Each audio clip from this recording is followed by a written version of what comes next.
So, hello and welcome to a new episode of GDA Conversations brought to you by Gulf Downstream Association. My name is Raj Hajaria. I am the technical manager with GDA. As you know, GDA is a non-profit association established by 5 national oil companies of GCC: Saudi Aramco, KNPC, KPI, BAPCO, and ADNOC Refining. The only purpose of this association is to create platforms for sharing knowledge and experience among the downstream players. GDA Conversations is one such platform, which we introduced during the current pandemic 2 years ago to bridge the gap between thought leaders and the industry players. And we have had almost 19 episodes so far, which are all available on our website. And this is the 20th episode. And my guest today is Dr. Oleg Konovalov. He is not an unknown person. He requires very little introduction. But for those who don't know, I will share a few words about him. Dr. Oleg is a global thought leader, author, business educator, consultant, and C-suite coach. He has been named as the Da Vinci of Visionary Leadership by many leading authorities of our time. Dr. Oleg is named among the top 8 global experts in leadership and shortlisted for the Distinguished Award in Leadership by Thinkers 50. He is on Global Guru's top 30 list in leadership, has been recognized as #1 global thought leader on culture by Thinkers 360, is #1 global leading coach by Marshall Goldsmith Thinkers 50, and has been named as one of the Global 100 inspirational leaders in 2022. He has authored many bestsellers such as The Vision Code, Leaderology, Corporate Superpower, Organizational Anatomy, and Hidden Russia. In fact, the Vision Code, which is on the wall of Dr. Oleg, in a few moments you will see, is also on our website as the recommended reading. Dr. Oleg received his doctoral degree from the Durham University Business School. He is a visiting lecturer at a number of business schools and a Forbes contributor. Dr. Oleg, we are truly honored to have you on our program, and welcome to our webinar. Dear Raj, thank you very much for such a warm welcome. And I'm really honored to speak today to such a great, bold leaders. Most people are afraid of their future. And if you are thinking about your vision, if you're thinking about the future, you must be really bold. And this is a great honor to speak. Thank you. Thank you. Thank you very much. Dr. Oleg, let's start at the beginning. Okay. What is a leader, in your opinion? What is your definition of a leader? I have spent quite a time at sea myself when I was young. I don't need a captain or a skipper of a boat to stay in a harbor. I need a skipper or good captain who will get me through the storms and will get me to the point of destination, or port of destination.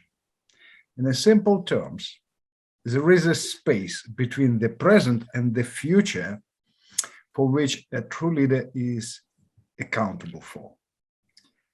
And this is about the leader's ability to think and act towards that future and a leadership mindset, his competences, capabilities are defined by the essence of this space.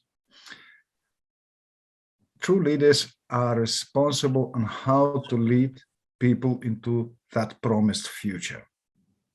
And therefore, a true leader must be very good at pointing where we're going to be. It's not, I don't need leaders to lead me into the present. We know millions of cases, actually, when leaders trying to lead people into their past. You know, they're trying to repeat old mistakes. No, it's about leading people into the future. And that is a huge difference, because tomorrow will come anyway, right? But how satisfactory it will be, it depends on our decision, on our ability to envision something greater. And therefore, we need leaders who would lead us into that future. Do the leaders always have to be at the top? Can the leaders be at any level? I would put it in a simple term. It starts from your family.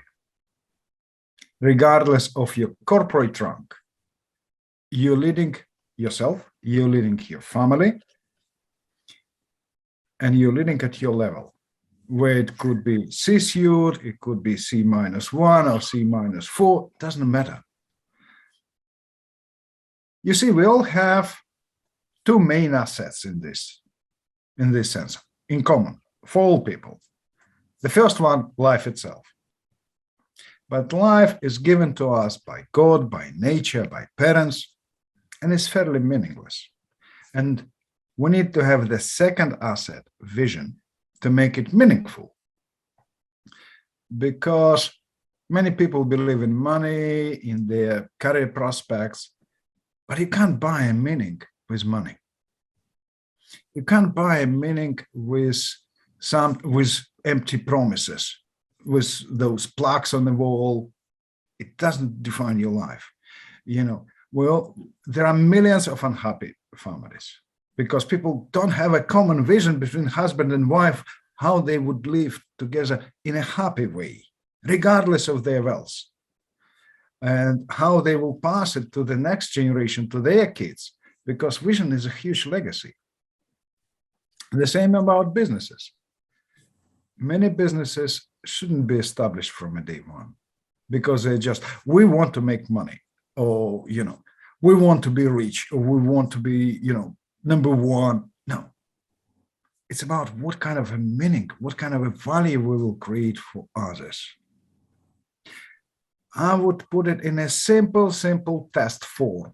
If you think about, because many companies claim we have a vision, but actually they have just statements. And it's very simple to define. You could leave your vision as a legacy for the next generation of employees or in your family. It would be something transferable as a legacy to the next generation.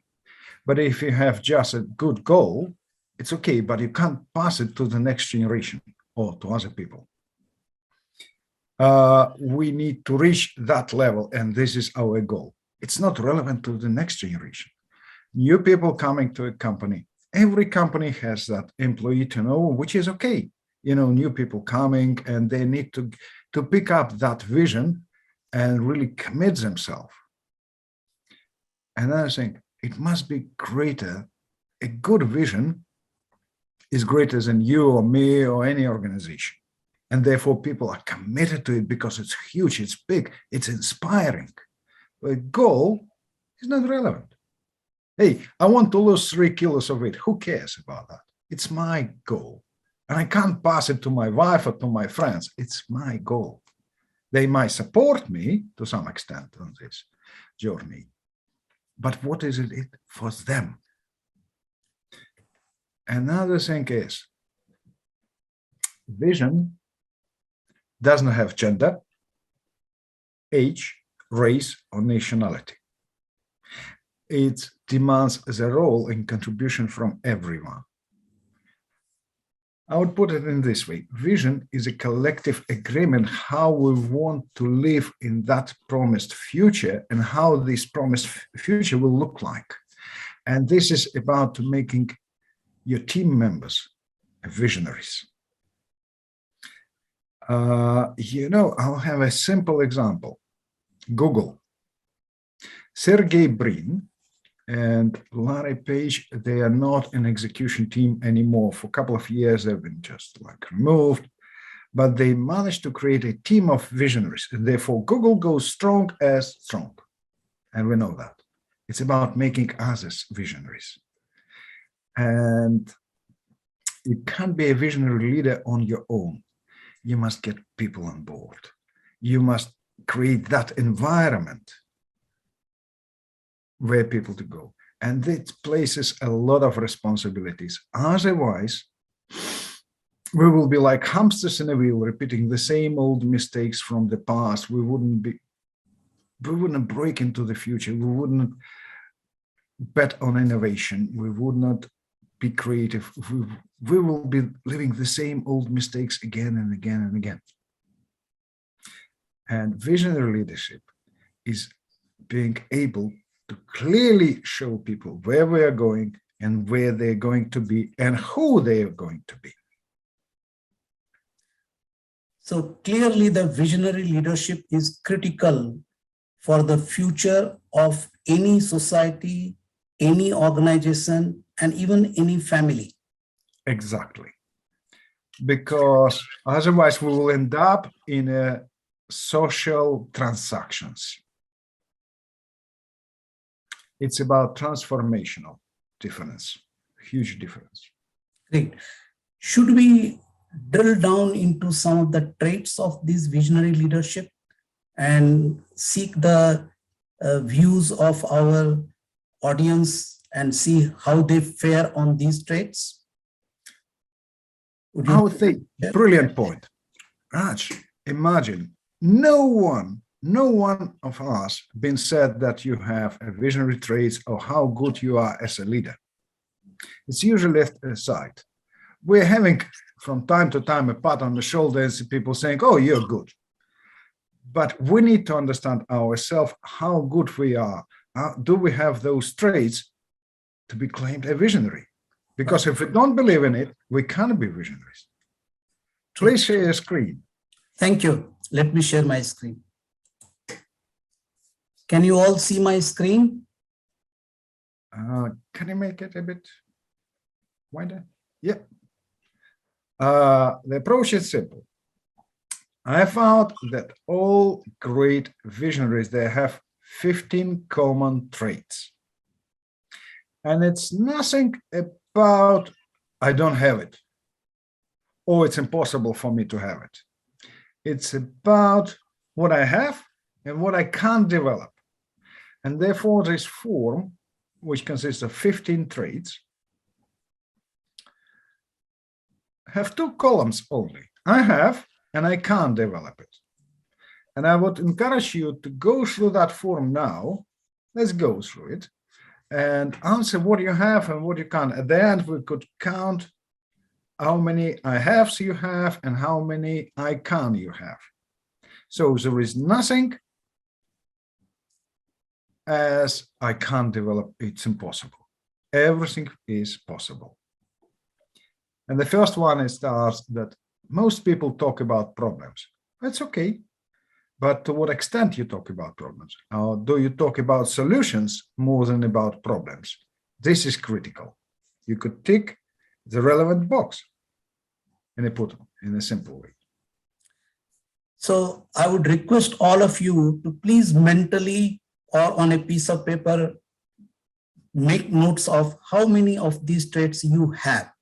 And you can give your result in the chat box, and my colleague Amal will summarize them and send it to us for discussion. And for the ease of everyone, let me read through these traits so that it is clear to everyone, even if someone is not able to see it. So the first trait is, as Dr. Oleg already pointed out, in personal or business life, we mainly hear people talk about problem, but visionaries talk solutions, not problems. You have that. Second, visionaries push others up, helping to realize others' highest purpose. They grow by helping others to grow. Third, It is about to making your people visionaries. Third, visionaries see their role in creating more and more value every moment, every day. Value added is their definition of success, where output is times more important than income. It is very interesting trend because what happens? We mainly talk about time management. No, it's about energy management because you can't define quality in time, but you can define energy. Quality as some kind of an energy. You don't have much time, but you still want to hook your beloved one. And this is more important than just saying, oh yeah, I don't have time or something like that. Actually, I have shared it in a chat box, this straight form in PDF. So if you wish, you could download it for your own use. Correct. Welcome. So let me continue. The number 4, they are able to make an impact in a matter of very short talk or minutes of discussion. This is about an ability to listen to people and offer them a structured, valuable response. It's not about talking like many politicians do, you know, they talk a lot without any value. No, you must be really, really effective. Number 5, visionaries exercise their power of stillness, being at a pace with change. This superpower allows them to remain calm, being inside the always moving change and lead it when needed. This is about when you are at the center of a storm, you're controlling the storm. But if you just staying and facing storm coming towards you, you're just afraid. You're not in control. No, leaders must lead that change. Number 6, envisioning of the future demands purity of mind. Visionaries use the mind for its primary purposes, for deep thinking and developing ideas. I know many great minds, Marshall Goldsmith, Martin Lindstrom, Alan Mulally, many great people. And I hardly see them using their mobiles. Yeah, you have time. For instance, I want to call Marshall Goldsmith or Martin. I could send a message and they'll say, let's chat at that time. But I never saw those people running around just with their mobile phones attached to them or any fancy gadgets. They're using their mind for thinking, not just interaction with those gadgets. They're keeping their mind pure. Number 7, can you see a difference in following ready to fail and preparedness to start again if fail? The second is about visionaries. We're all experimenting, we're all trying. If we're not trying, we're failing. And fail is okay. We have tried. Number 8, they know how to win against own self, against odds, against competitors and reality. They breed winners and celebrate their success. If we doubtful about ourselves, we wouldn't win. If we are doubtful about greatness of others, we will lose. It's about really breeding and infusing that confidence in people that they will win. And they will win. Number 9, visionaries consciously and unconsciously use a flow formula: humility plus learning plus curiosity plus courage plus discipline. I believe that is the simplest formula that all leaders should use. Number 10, passion and optimism help to have a strong hope for success and go for it till the very end. Passion is that emotional force that pushing us beyond rational choices. And that is exceptionally important, because without passion, vision doesn't have that emotional power. People wouldn't believe you if you're not passionate. Number 11, visionaries stand for energy management, not time management. Yes. Interesting. Because, for instance, can I predict how long it would take me to write a good book? No, it's not about time. It's about how much energy I will put into it. If you're about doing something great, it's not about, oh, we should do it by midnight. No.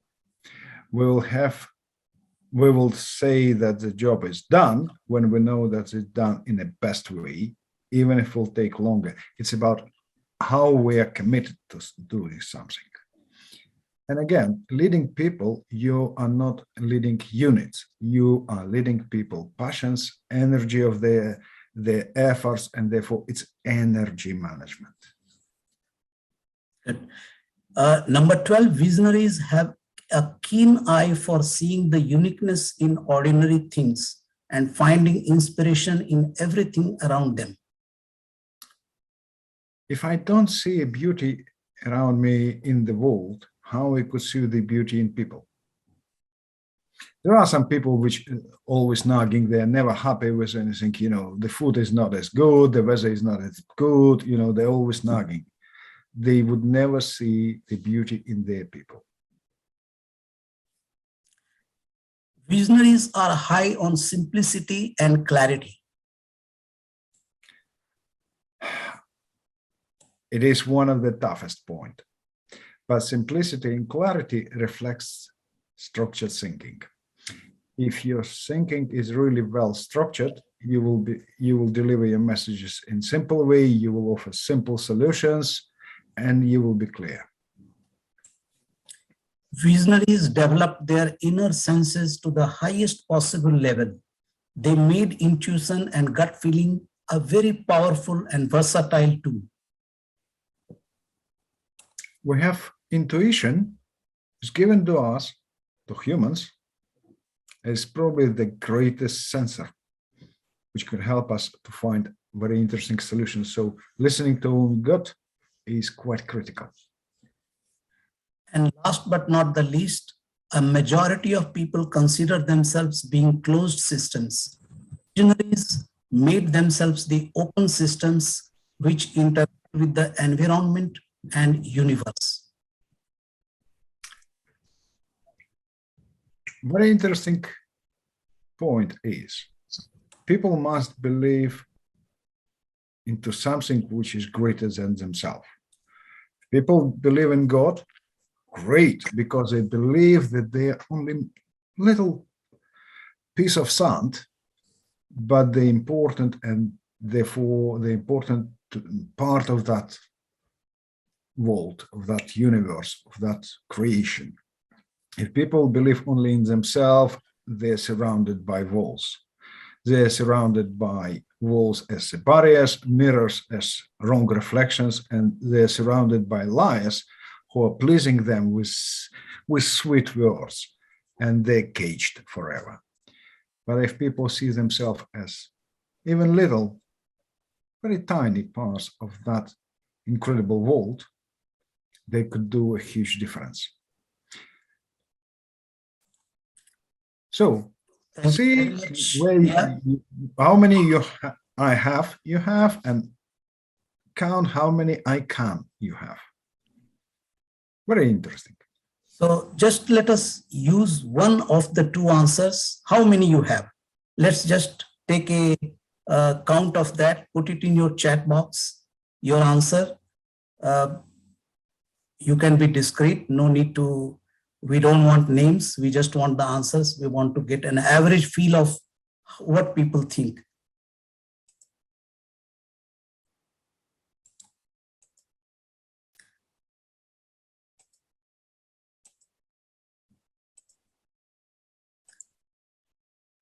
I'll quickly browse through these points for you to have one more look.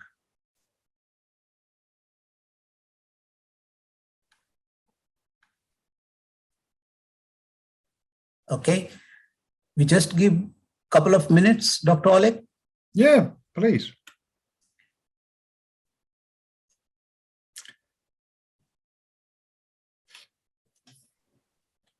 Because it is Answer in the chat.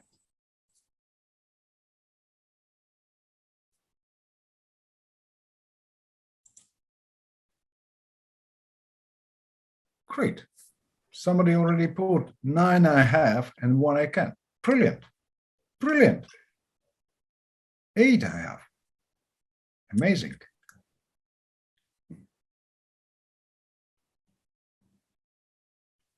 And if you think about I can, it's amazing because there is no deadline.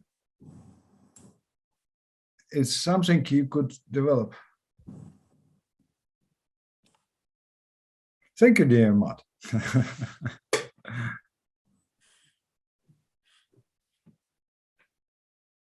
Imad, you are such an encouragement for all of us. Thank you. 13 I have. Brilliant. 13 I have. Brilliant. Brilliant.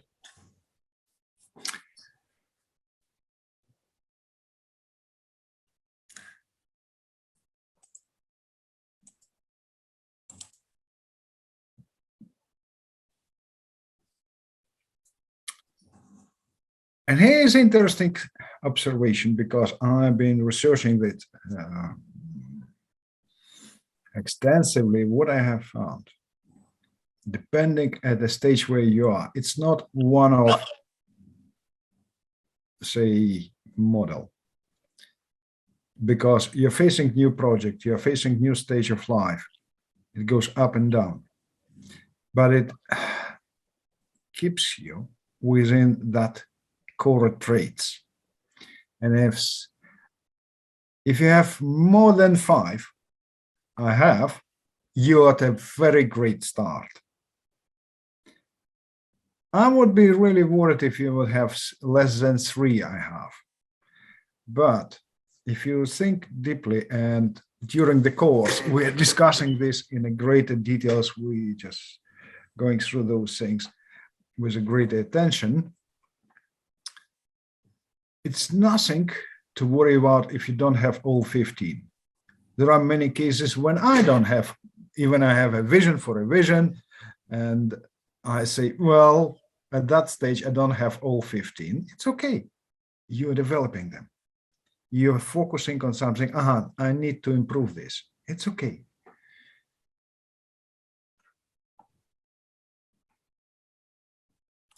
Amal, you asked to explain more point number 15. Closed system is where we depend on everything that we are fed with. Open system, it's like universe. It's getting more variables. It gets more resources. You could see much broader. If you think we could model it down just to one organization. If organization see itself only as a closed system, we are sufficient, we know everything, we have everything within us, this is a closed system.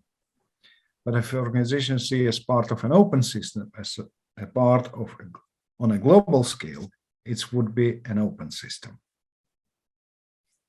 You better be small in an open system, and you will have more resources than rather you big in a closed system. Happy family is one open system. Unhappy family is spouse and wife, 2 separate closed systems. Beautiful, beautiful. I think this example will go deep into everyone's consciousness and mind. It's actually very interesting. The reason I mentioned before, if people are purely egocentric, they're creating a closed system because they're thinking of themselves being greater than everything else around them, or greater than even, they're thinking of themselves as being gods. No. Well, have ego. It's okay. It's normal human trait. But to what extent you control it. But when you understand that you are a little part of an open system, your ego goes down. You're much easier to control it. So we have, I think, mostly everyone's input. I think it's brilliant input. So because we'll as I stop said, sharing now. it shows that people really have those traits. It's a matter to develop them. And those traits, and it's a matter then to go through understanding how to create vision. So Dr. Oleg, Yeah. These are beautiful traits. Are these the traits you will be training people in your program? Yes.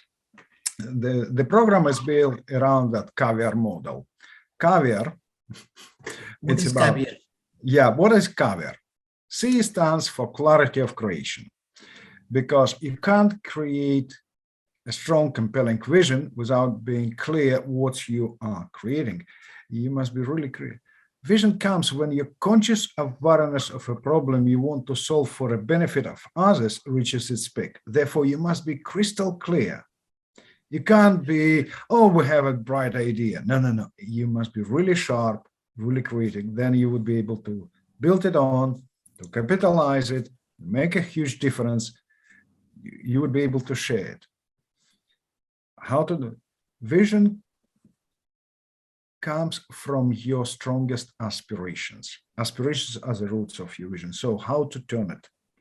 That is C. A stands for ability. As we already mentioned, vision is greater than you or me or any organization. Therefore, you must be really good at developing your abilities. If you would stop creating your abilities, your vision will collapse as well. And it's not only for you, but for your team, which is important. And it stands on courage, courageous thinking. It stands on your learning abilities. It's about your inner excellence. It's about confidence and credibility, and about knowledge bank. Knowledge bank, how you will get all people involved to contribute to your vision. One of the funniest things when people, I found through my research and practice, courage. Courage is fear is a reflex, but courage is a skill.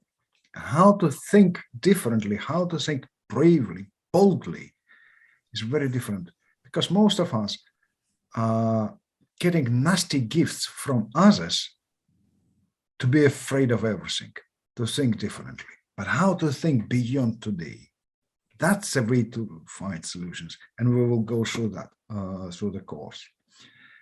In CAVIAR, V stands for viability. We'll go through vision viability test because, okay, we have a vision or we're creating a vision, but how it is viable? And it stands on stimulus, what's the value for others, on scale, how it will grow, on spotlight, who will take a responsibility. It's about very much about simplicity, and of course excitement and passion, and it goes like test, and therefore we could strengthen your vision to make it really practical, pragmatic, functional, and the best in terms of capitalization. Bear in mind, vision is very pragmatic. It allows greater capitalization. Companies with vision are their capitalization about 15-30 times higher than companies just with a great product. Then comes to I in CAVIAR model, which is influence.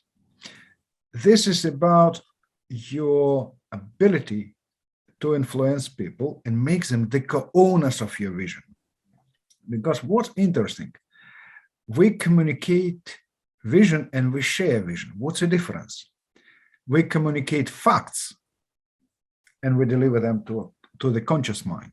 And we share emotions and stories to get into the unconscious mind. And you need to be good at both. And if you're good at both, you will get your message in a simple, effective manner, and you will get support, you will get resources, you will get everything. You will get people committed because they become the co-owners of that vision. And of course, vision without execution is not a vision, it's just a dream.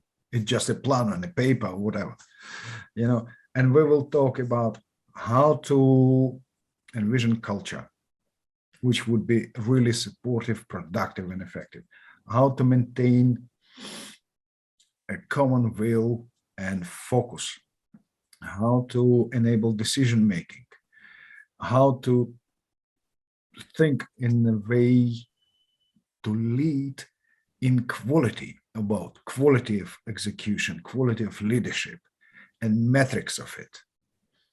And R stands for revitalizing, because your vision would grow and you must revise your vision to make it even stronger and more appealing. And this will go through the course, and the groups are limited in number of participants because I must pay personal attention to everyone, because vision is not an ice cream. It's a Rolls-Royce in leadership, and therefore it must be tailor-made, and personal attention I will pay to everyone on the cohort. So it's not just a model itself. What stands beyond all of this? A serious mind shift, and which you would be able to gain for yourself, but you will be able to spread through your team. That's all about.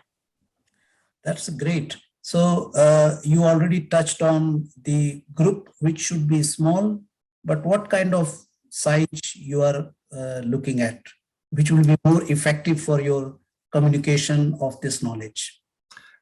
Raj, as we discussed before, for instance, if we do it online, 15 people, it would be max. But if we'll do it offline, I hope we'll do it by autumn, and that is something specific, larger team, but it's still about 25 people, you know, where we could do something really critical for that people. Because it's a super league, and therefore it's not a mass product. True. And as you said that you are achieving a mind shift, which is not an easy task and is not a joke. It's a serious matter, and it has to be dealt with the same seriousness. So we definitely hope our first batch of 15 will be going through this entertainment of your class. I would not call it serious. It will be a great enjoyment for everyone to get that mind shift. I'll give you a simple example. You know, we have most of us, or all of us, to some extent, we all have a serious issue. I called it mind lock, because we're thinking too much about the past, a little bit about the present, and not much about the future. And the first aim is to get people out of that mind lock, to train them to think about the future more rather than about the past or the present. That is quite critical at the first instance, and then it goes on and on and on. True. So this is not theory. This is completely practical. This is hands-on. I spent years at sea, and I spent years in the fishing industry. I don't believe in theory without practical application, because if my promise is simple, on average, course participants themselves over those few days, they grow by about on average 70–75%, and plus the time to reflect, they grow more. And impact or return on investment, it's usually is counted 25–30, or say 2,500%, that's 3,000%. I don't believe in empty words. And therefore, it's not tick a box. This is only the form which I have shared, which will go through the course which has that tick a box. Because the rest is purely forms and models which you must reflect, write, think, and therefore I have quite a few cases when people next morning they think, I didn't sleep that night. I was thinking. It's a deep reflection. Right, right. And do the participants need any preparation to come to this program? Actually, not. The only, the only one thing I'm always asking, be positive. And that is quite important. If you prepare to work, think hard, and you're positive, you will make that difference. Because if you don't believe in myself or don't believe in those things, you can't make that difference. But if you're positive, you will make. Then it's my role to make that difference. Very good, very good. So, Dr. Oleg, before I open the floor for questions from our audience, I have just one small comment, and I would like you to reflect on it. This weekend, I saw a documentary on Netflix, Downfall, the case against Boeing. We all know 737 MAX incident of 2018 and 19, and how so many people lost their lives. This documentary reveals a huge shift in leadership, vision, a focus from customer-centric to Wall Street-centric. Any comment from your side? I'm lucky. I know Alan Mulally. I had quite a few conversations with him. I listened to him, physical conversations. I even have somewhere a photo of few of us having a great time in the US and together with Alan Mulally. He is one of the brightest guys in leadership. He is a former CEO of Boeing and a former CEO of Ford. Unfortunately, he stepped out from Boeing, I believe in 2007, quite a few years ago. And therefore, as I mentioned, it's about making others visionaries. Alan, at his time at Boeing, made that difference, and Boeing went up incredibly. When he stepped out, and the leadership team didn't manage to maintain the same level of consciousness of leadership, and they switched that model. One of the challenges, and you rightly said, when you are a true leader, you are thinking about value created for others. When you just a manager, you are thinking about maintaining the present in a good sense, because it will show good on reports. There are no such thing as a financial report leader. You just a manager. And therefore, as soon as you're shifting that attention, your focus from your long-term vision, you fall into trap. And that trap is very risky. It's relevant to all industries. Yeah. It's relevant to all levels of leadership. You know, I will watch that movie because I'm curious. I know Alan, quite well. He's brilliant. And of course, it's a sad story how that leadership, which was not supported furthermore, ended up not in that best way, unfortunately.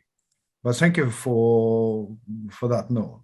Downfall. Yeah, this is a great documentary. I enjoyed, and there are several takeaways from this. As you said, Dr. Oleg, there is a great value in that vision and sustaining that vision. I am reminded of one more example. You mentioned about managing resources. That's the job of a manager, not a leader. And the difference between manager and leader, the way I look at it is, let's say there is a ladder looming on a wall.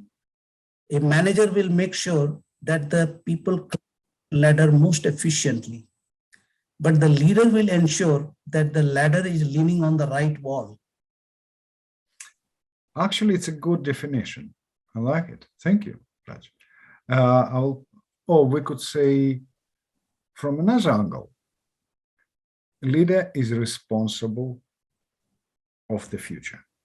Yes. Manager is responsible of today. Today. Beautiful, beautiful. Excellent, excellent. So with that, we have more than 2 dozens of our subject matter experts from various technical committees and guests. Go ahead and shoot your question. I have one question here from Mr. Greg. Is it possible to accurately measure these traits or the extent that a person has these traits?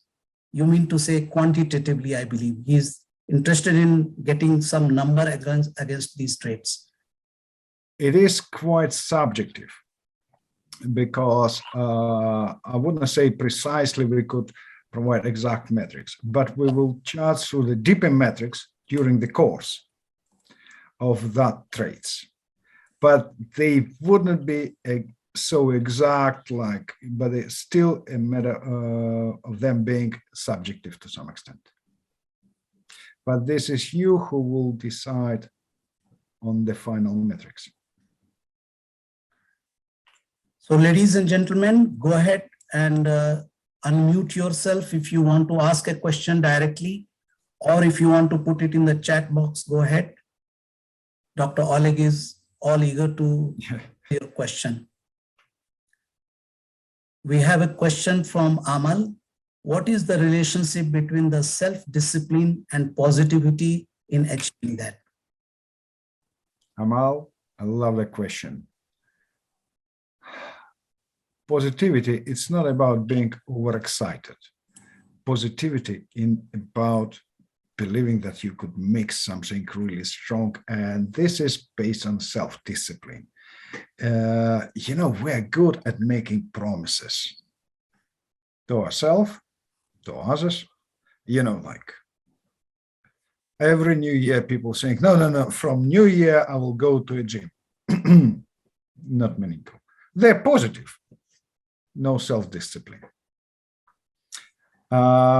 If we would say, okay, even just that 15 traits form, which sounds simple, but if I'll ask you to check it once every 2 weeks' time, or maybe once in a month, if you don't have self-discipline, your positivity would end up with self-doubts. Self-discipline is critical. And that comes through habit. You need to change some of your habits. No, you must make a decision. What happens? Vision actually is a decision itself. We are taught to make choices, but we're not at McDonald's, because choice does not assume responsibility. Choice in most cases is an excuse that we have done poorly because we had poor choices. But when we're getting married, are we making a choice or are we making a decision? We're making a decision because decision is a commitment and responsibility. And habit, we're gaining a good habit as a result of a decision. I decide to be better at something, and that would lead me to creating that habit. Very true, very true. We have another question from Mr. Salman. How can we acquire these traits that we do not have now?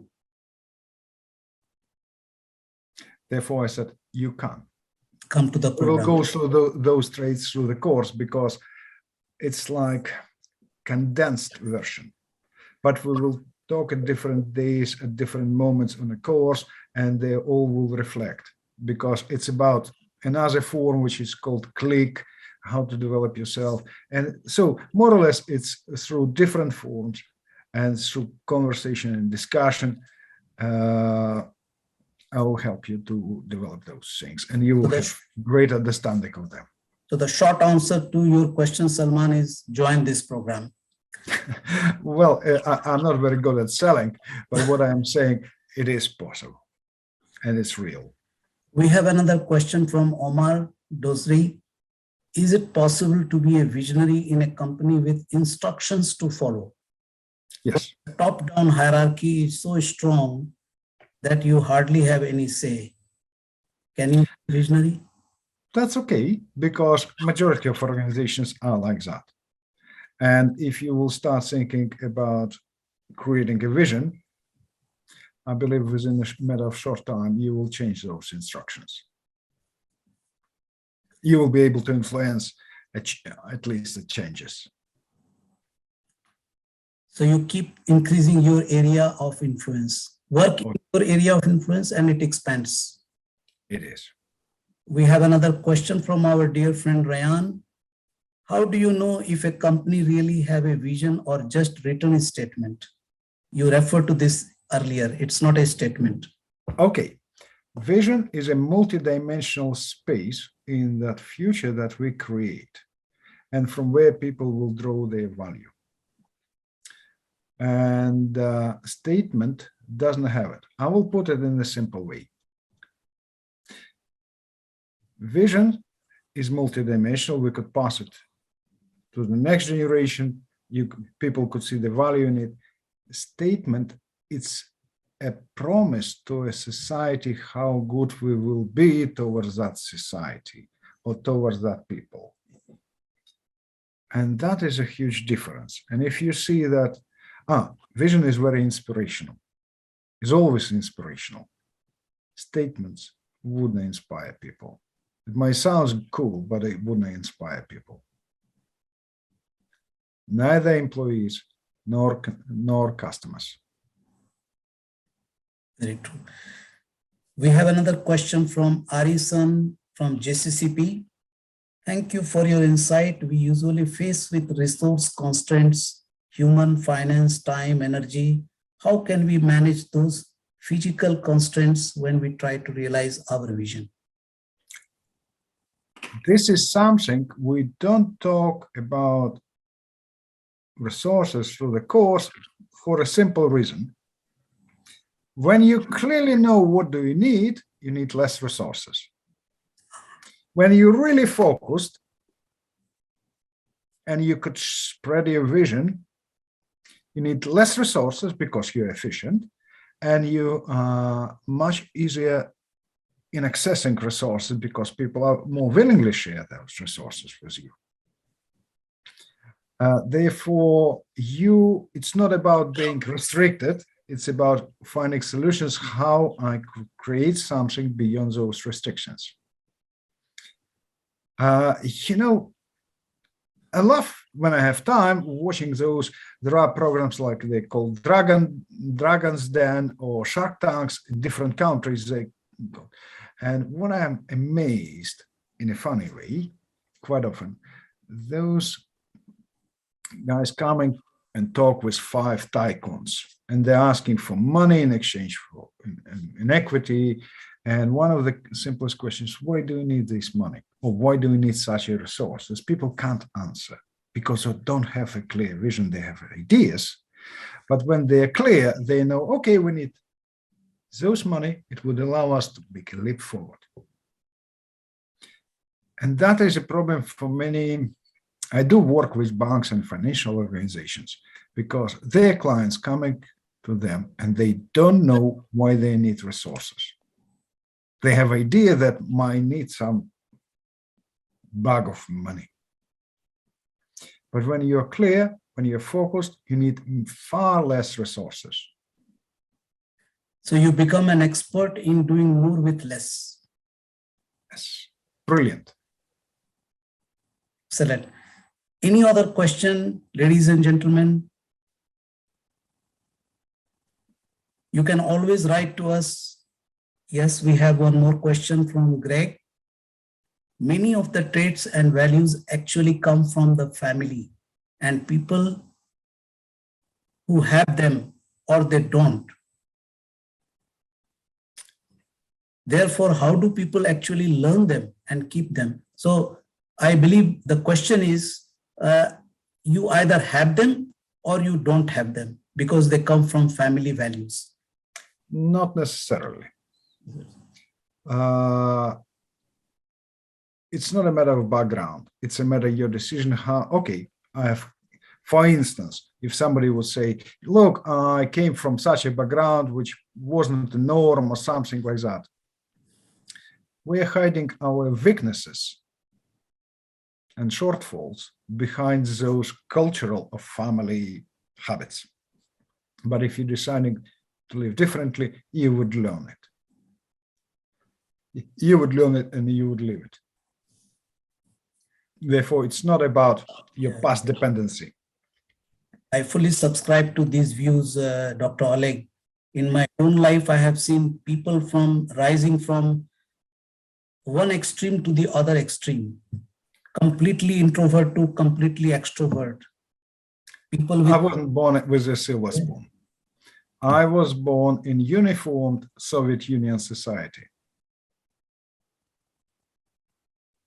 If I would follow those prescribed rules, I wouldn't be where I am today.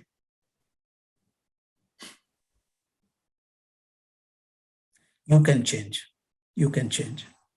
We have another. You have the right to live your vision, which would be very different. Exercise this right. Excellent, excellent. We have another question from Amal. Just wondering, is past obstacles help in making decisions? Or they? I have one of my definitions.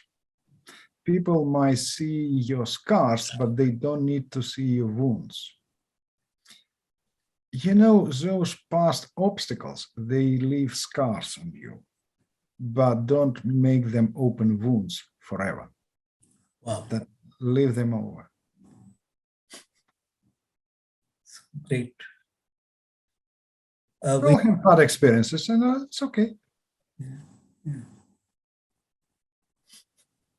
Good. Greg is asking, what about humility? It's critical.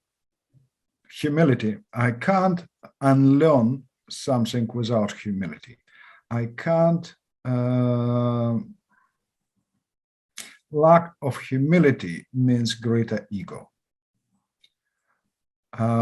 Humility allows you to open eyes to many new things. And again, the main principle of my trainings is we're here to reveal the greatness of each other. It can't be done without humility.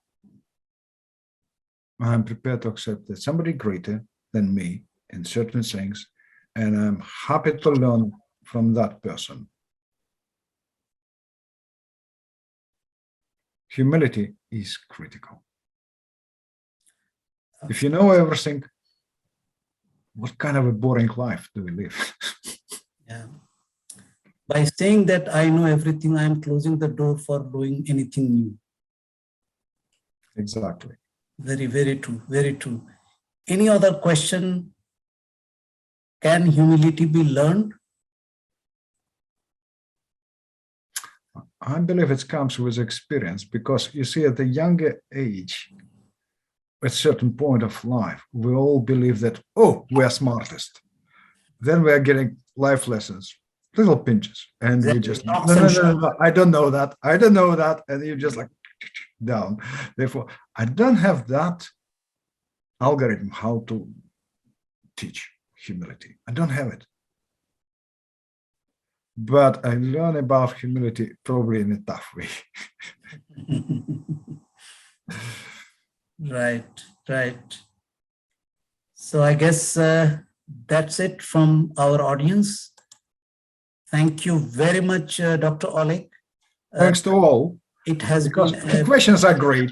The group is brilliant.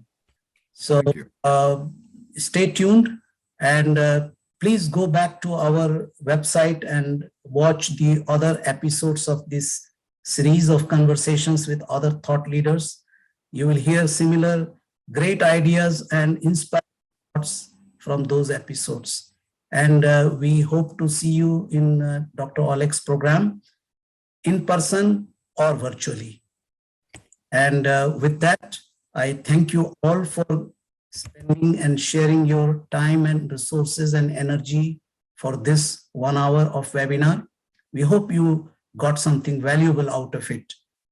Stay safe, stay healthy. God bless.